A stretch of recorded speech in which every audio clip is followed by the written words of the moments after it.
kababayan nating hindi umuwi ng probinsya ngayong Pasko, patok na pasyalan ang Quezon City Memorial Circle. Bukod sa makalalanghap ka ng sariwang hangin, magandang lugar din daw ito para sa family bonding. Nakatutok doon live si Victoria Tulan. Victoria!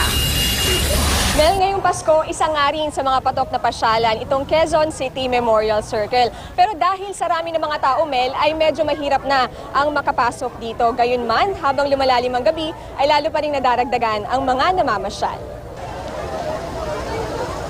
Sabi nila, Pasko ang pinakamasayang bahagi ng taon.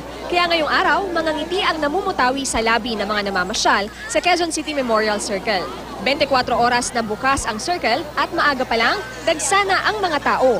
Kinahapunan, lalo pang dumami ang mga gumagala. Maraming sasakyan tuloy ang hindi na makadaan.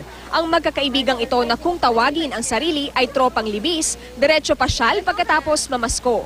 Kahit daw mas malaki ang nakuha nilang aginaldo noong nakaraang taon, masaya pa rin daw ang Pasko. Masaya po yung last year. Kasi?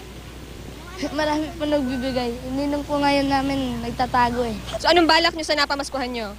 Wala lang po. Tatabi lang. Pag susunod na pasukan, bibili na namin po ng gamit. Si Mirna Agacer tuwang-tuwa naman dahil natupad na raw ang pangarap niya na makapunta sa Quezon City Memorial Circle. Dumayo pa nga sila mula Laguna.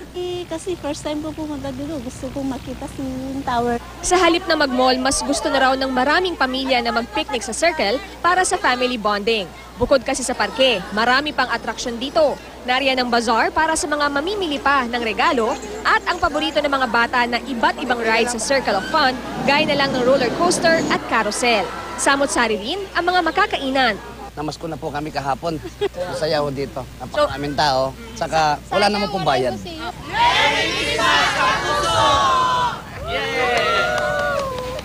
Ang grupong ito naman, inumpisahan ang araw nila sa pasasalamat sa Panginoon sa pamamagitan ng papuri at pagsayaw.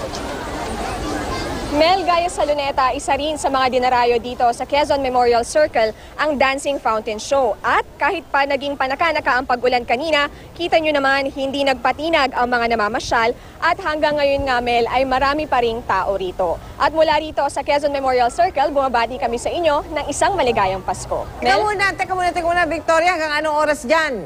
Anong schedule dyan?